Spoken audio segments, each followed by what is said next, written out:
Доброе утро всем из Чернобыля. Приехали на завтрак. Напомню, мы приехали в Чернобыльскую зону отчуждения уже далеко не первый раз. И сегодня мы здесь второй день подряд ночевали в отеле прямо в Чернобыле. Сейчас мы поедем на атомную электростанцию.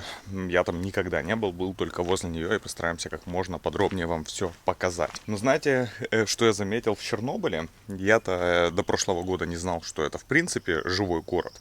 А он, кроме того, что живой, он еще мне и нравится. Смотрите, он хоть и очень старый сам по себе, там 1100 какой-то год основания вы на стеле могли видеть, но при этом он не является каким-то сильно историческим в плане своего внешнего вида. Я не знаю, почему так сложилось, я не изучал историю, но здесь нет какого-то исторического центра, еще чего-то такого. Это самый обычный такой городишко с центральной улицей, с 5, 4, двухэтажными домами, с местом частного сектора и так далее. Но при этом, знаете, что я заметил? Из-за того, что здесь произошло, некому показывать рекламу. Жители есть, но это в основном или самоселы, которых здесь 69, или сотрудники, которые обслуживают зону отчуждения, ну и в том числе атомную электростанцию. Здесь вообще нет рекламы. Здесь недавно сделали хорошую дорогу, и я еду и понимаю, насколько красиво выглядит город, в котором много зелени, за которой, кстати, ухаживают, в котором вообще нет рекламы, в котором хорошие дороги, хорошие тротуары, потому что они попросту не разрушаются. Здесь реально приятно находиться.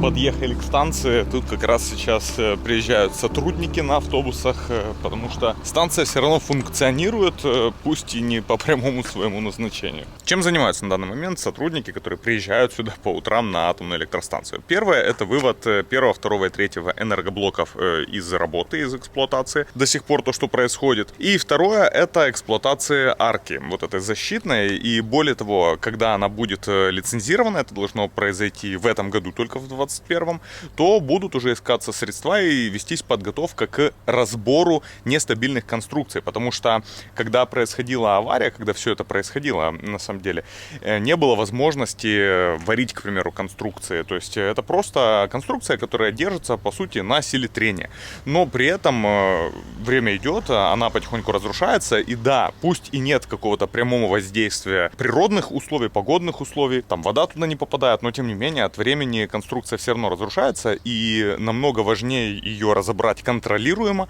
чем она будет разрушаться неконтролируемо и непредсказуемо. Ну а также вот здесь есть мемориал, который построили достаточно давно, и на самом деле вообще непонятно, и нельзя узнать количество жертв, которое связано с этой аварией. Почему? Потому что Советский Союз вообще хорошо манипулировал цифрами, и когда говорили вон сколько жертв, они говорили фактически их только 2, потому что были только 2 жертвы, связанные именно с самой аварией, со взрывом. Но дело в том, что большинство жертв связаны именно с радиацией. Радиация — это такая непредсказуемая вещь, которую ты не видишь прямо, и если не получил огромное количество облучения, как первые пожарные и сотрудники станции, которые были здесь после аварии, проявления могут быть через год, 2, 10, 20 у твоих детей, у твоих внуков, понимаете? И только за 86 год после аварии через все вот это, что здесь происходило, прошло более 600 тысяч человек. И потом каждый год следующий здесь было огромное количество людей, работников. И да, как бы влияние радиации становилось все меньше и меньше, потому что все-таки был уже саркофаг построен, но тем не менее, это нельзя было назвать работой на курорте. И мы понимаем, что количество жертв на самом деле огромно, и исходит там на сотни тысяч, и я не знаю, сколько нам еще придется сталкиваться с этим, потому что мы все-таки все здесь живем. Но тем не менее, здесь отображены таблички только тех первых самых жертв, которые точно погибли, которые первыми пришли спасать всех нас, по сути. А вот это тот самый памятник Прометею, который стоял возле кинотеатра Прометей в городе Припять. Я в прошлый раз показывал постамент возле этого кинотеатра, там нет памятника, его оттуда забрали и перенесли сюда. Он, кстати, до сих пор является главной визитной карточкой города Припять, а не колесо, как многие думают.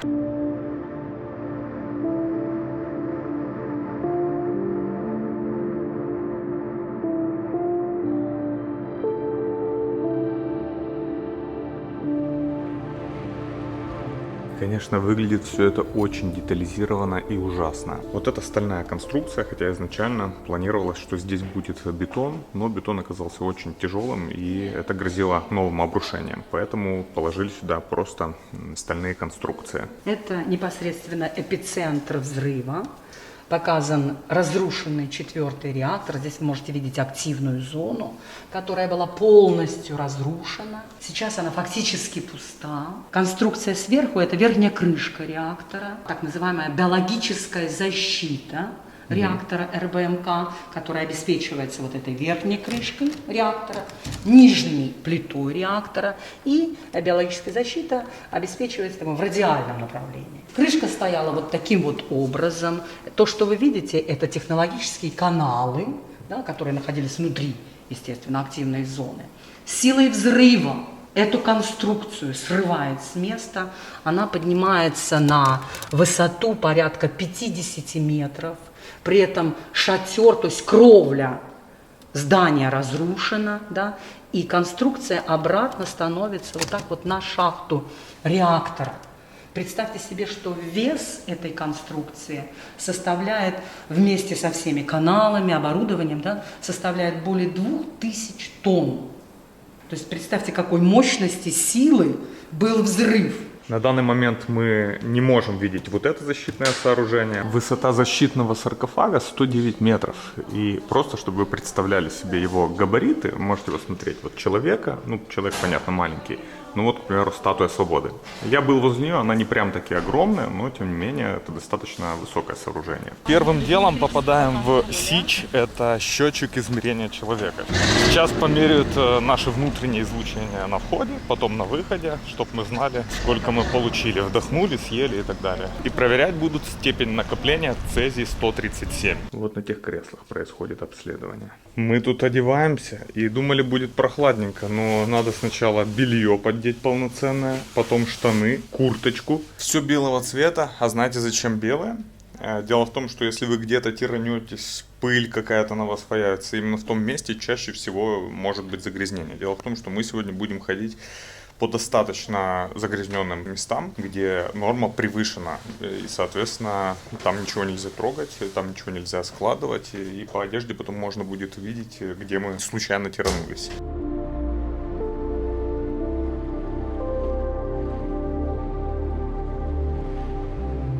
Этот коридор называется золотым, потому что после дезактивации его обшивали желтым алюминием. Длина этого коридора составляет 1 километр, собственно, от входа, и в конце мы упремся в дверь 4-го энергоблока.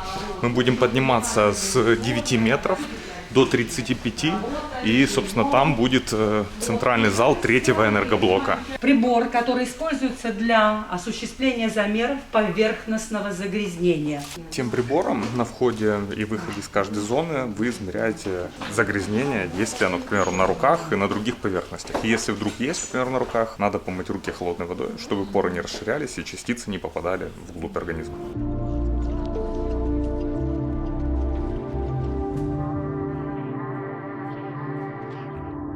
Вот в этом месте производился контроль и анализ данных до 2000 года, пока не был выведен из строя 3-й энергоблок. И данные не только контролировались, но и анализировались и записывались на магнитные бобины. Оборудование использовалось Carl Zeiss, это именно бобины магнитные, а принтер, который тоже до 2000 года использовался, вы видели, какой огромный, нереально шумный, и данные с него потом ножками переносились в другую зону. Вот это 3-й энергоблок, и это стена, за которой уже находится центральный зал. А вот это блочный щит управления 3-м энергоблоком. Он симметричен и ровно такой же, как и в 4-м энергоблоке, где мы тоже сегодня побываем.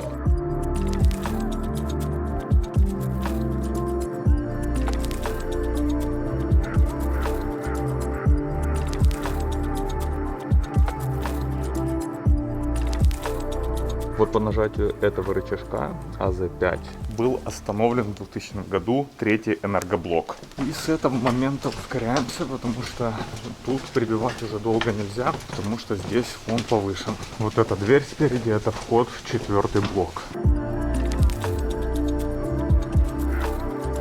Это блочный щит управления 4-го блока, а точнее то, что от него осталось.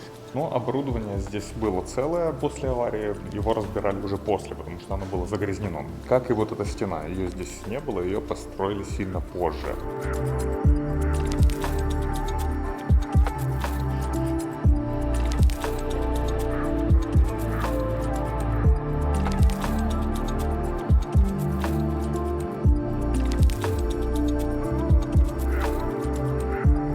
А вот здесь была кнопка АЗ-5, аварийная защита. Именно по ее нажатию начались главные необратимые действия. Потому что изначально было принято считать, что авария произошла из-за человеческого фактора. Уже потом стало понятно, что также и из-за конструктивных особенностей этого реактора. Мощность дозы составляет 0,2 рентгена в час. Этой записи 35 лет. Будем выходить, потому что здесь нельзя долго задерживаться. Сейчас будем дезактивировать обувь. Но вот эта родная стена, буквально в 40 метрах от нас, взорванный реактор. Вот эта стена между 3-м и 4-м энергоблоком была возведена сразу после аварии, потому что 3-й сначала вывели из эксплуатации, но через несколько месяцев он снова заработал. И здесь установлен мемориал Хадимчуку Валерию. Это 35-летний парень, которого так и не нашли. Он, по сути, похоронен в 4-м реакторе. А вот это, друзья, за мной насосы 3-го энергоблока. Буквально за этой стеной реактор. И вот ровно в таком же помещении работал Хадамчук, о котором только что говорили. У каждого реактора было по 8 насосов, 4 с одной стороны, 4 с другой. И каждый качал 7000 кубов воды в час. Сейчас мы поднимаемся на отметку плюс 35 и едем в центральный зал 3-го энергоблока.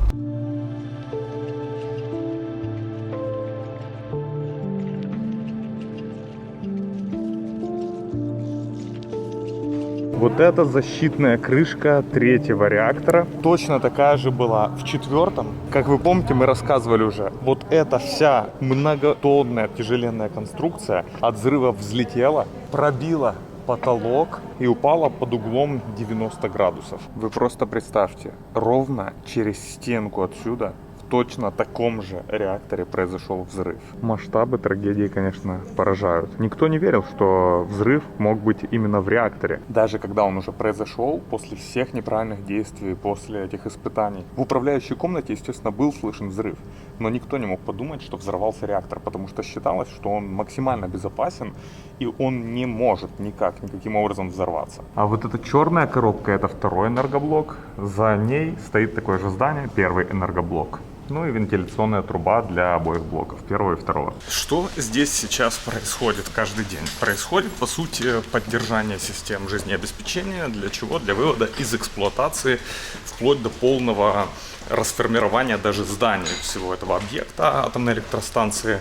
И это на законодательном уровне поэтапно прописано до 2060 какого-то там года. То есть это включая то, что здесь должно все отстояться еще, самые загрязненные вещи, чтобы естественным образом их уровень загрязнения стал ниже. И потом все это дело разбирается. Вот эти витражи сделал Николай Линник, украинский художник. И они были установлены буквально за 3 дня до аварии, 23 апреля. Нереальное ощущение после посещения 3-го и 4-го энергоблоков.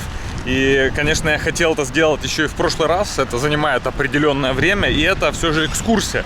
То есть я постарался точечно вам рассказывать что-то. Конечно же, я рекомендую посетить ее, пока это возможно, потому что чем дальше, тем больше всего там будет расформироваться, разбираться, и некоторые вещи вы уже не сможете попросту увидеть. А сейчас будем выдвигаться в столовую прямо здесь, на территории электростанции, причем это столовая номер 19. Вкиньте, сколько их было. А вот это огромная столовая. На ЧАЭС сейчас работает 2000 персонала, зачем я вам уже рассказал.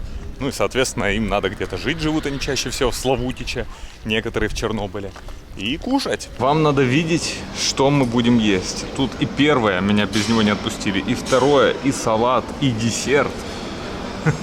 Капустняк. Блин, все вкусно. Я не люблю капустняк, но я его съем. Смотрите, вилки и ложки еще с тех времен, чувак. Купил еще сырную палочку, 15,42 ровно стоит, вот так. Сань, ты кого бьешь? Жару, чувак, жара просто нереально. Мы в прошлом году, когда снимали здесь, такого не было. Но вчера Комаров ты побеждал также. Чувак, это работает просто против всех. Короче, столовка реально офигенная. Я первый раз вижу, чтобы на одного человека давали и компот, и сок. И причем компот апельсиновый. На секундочку, он мега вкусный был. Я наелся, если не сказать объелся. И это было все достаточно вкусно. Но на этом наше приключение не заканчивается.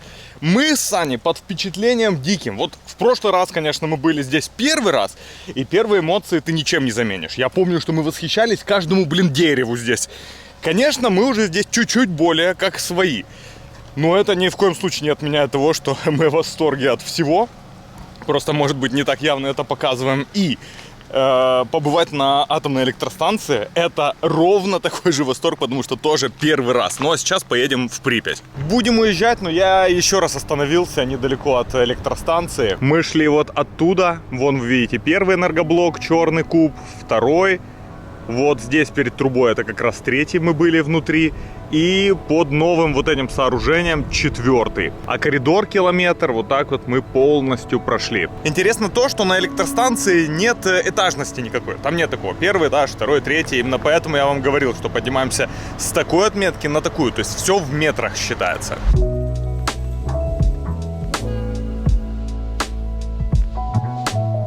Едешь по лесу, и тут бац, перед тобой открывается порт Припяти. И вот такие огромные 3 крана. Их можно назвать портовыми, но вообще они портальные, если по-правильному. Но работают в порте, вернее работали. Кстати, работали и до аварии, и после, потому что вот те баржи, которые я вам показывал в Чернобыле, там сейчас уже перекрыты каналы все. Но раньше, когда все было открыто, они как раз таки подвозили сюда стройматериал для саркофага и вот этими кранами разгружали. Кстати, крана было 4, 3 из них стационарных и 1 еще на воде. Вон он наполовину уже подтоплен. А мы вчера были вон на том берегу, вон там.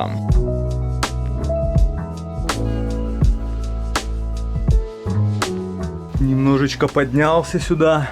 Здесь вот щитовая, которой уже нет. Вот ноги куда сходятся, и дальше у нас кран пошел. Кстати, смотрите, даже лампа еще сохранилась. Тут вот лестница дальше наверх, надо посмотреть. А вот тут машинное отделение. Вот так оно выглядит. И стрела сверху. А вон там висит ковш.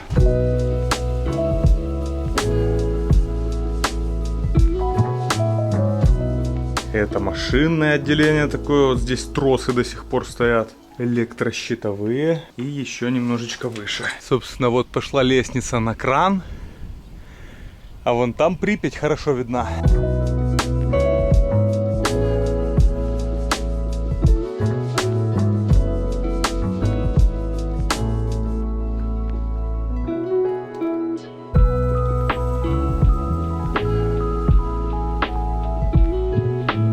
Вот по таким джунглям едешь в Припяти, а потом поворачиваешь голову. Дом прямо в 2 метрах от тебя.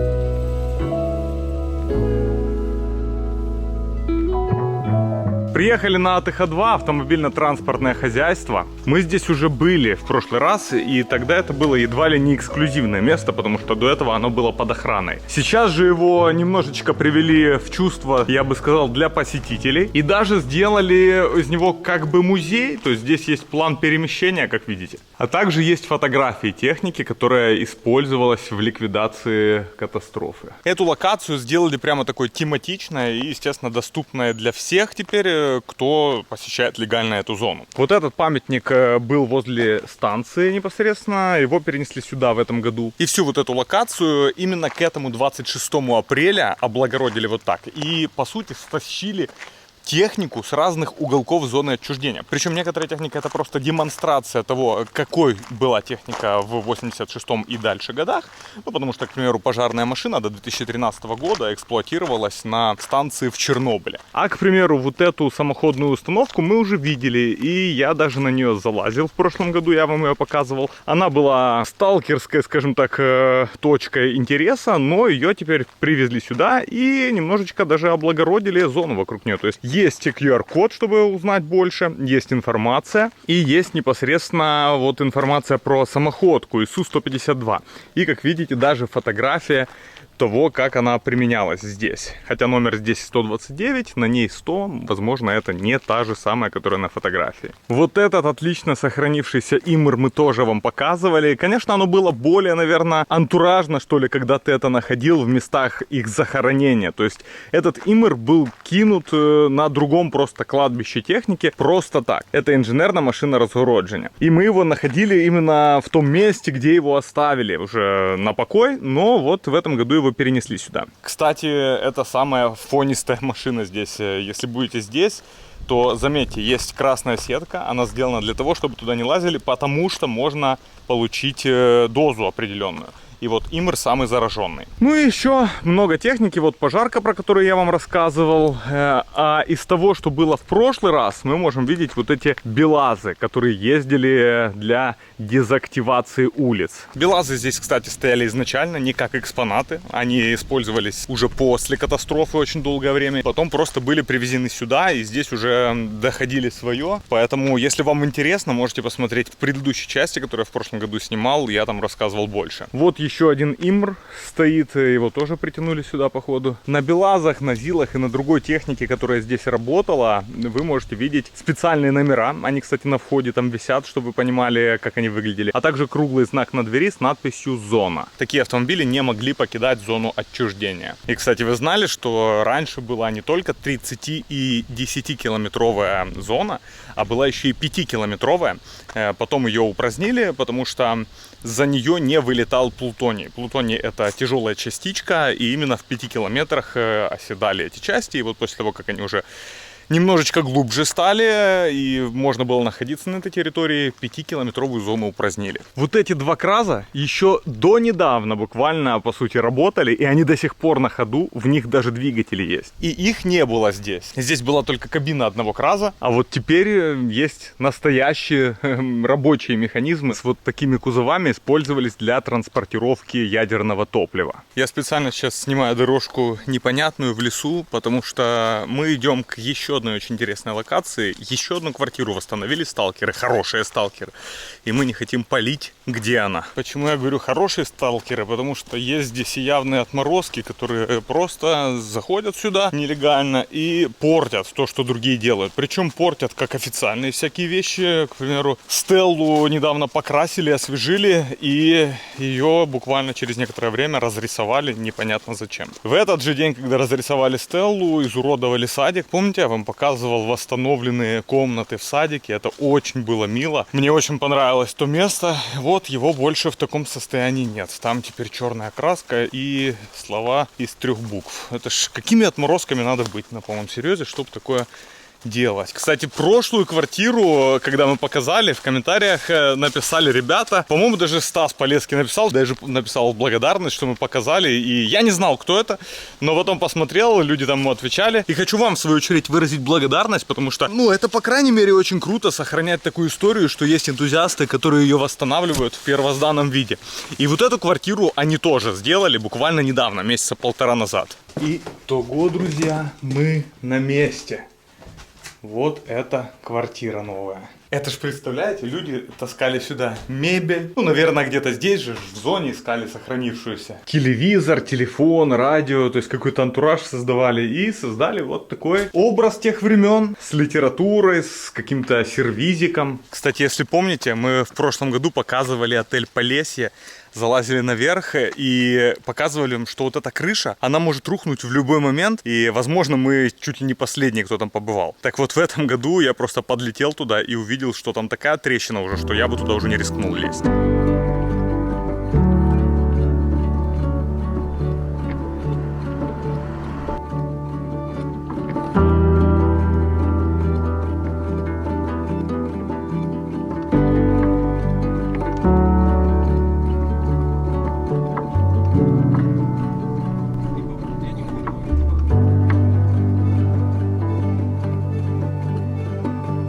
Приехали в еще одну локацию. Это отстойник техники, которая участвовала в ликвидации и не только.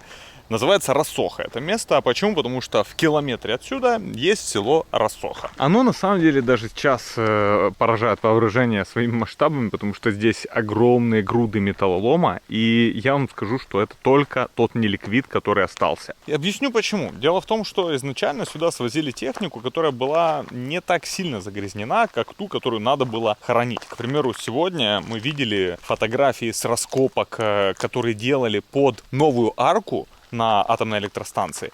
И там откапывали технику, которая очень сильно загрязнена, потому что ее просто невозможно было увозить оттуда из-за загрязнения. Тут же техника намного менее загрязнена. Свозили ее сюда, естественно, практически разобранная. То есть здесь хранились кузова, ходовые иногда, колеса, то, что подвергалось наибольшему загрязнению. Трансмиссии, двигатели снимались. И это, кстати, еще и к вопросу о том, что некоторые говорили, что в украинской армии воюют сейчас танки, которые были отсюда списаны. Нет, суть в том, что когда техника в целом стала уже не настолько опасной по части загрязнения радиационного, ее начали проверять, и ту, которую можно дезактивировать путем пескоструя, к примеру, ее просто пилили, вот здесь как раз таки фрагментировали на этой площадке и отправляли на металлолом. Если стоимость дезактивации была больше, чем стоимость, которую можно выручить из металлолома, то, собственно, она оставалась вот здесь. Ну и здесь, как я уже сказал, остался неликвид. На продаже этого много не заработаешь, а есть еще логистика. И, соответственно, это просто копейки, которые здесь будут, наверное, гнить уже вечно. Смотрите, это дозиметр. При норме до 0,3 микрозивертов здесь у нас 7,17. А все потому, что есть вот такой агрегат, который по суше, он мог и по воде это делать, но по суше здесь перевозил радиоактивные отходы. Если мы подойдем к его гусенице, главное не дотронуться, то вы можете видеть, что сейчас будет происходить. Здесь происходит вакханалия, то есть существенно выше нормы, ну и туда чем дальше, тем будет хуже. Уже 83, так что надо отсюда текать. Ну и вот двигатель вертолета, и тоже можете видеть зашкал. Почему? Потому что он втягивал в себя всю радиацию, его уже дезактивировать невозможно. Выезжаем из зоны отчуждения. Вы знаете, мы ехали обратно и думали, может записать какой-то вывод, какую-то финальную фразу, и ничего не придумали. Дело в том, что зона, она действительно не перестает удивлять, и я не знаю, что еще добавить. После каждого выхода из какого-то очередного здания мы и так были под впечатлением и старались передавать наши эмоции.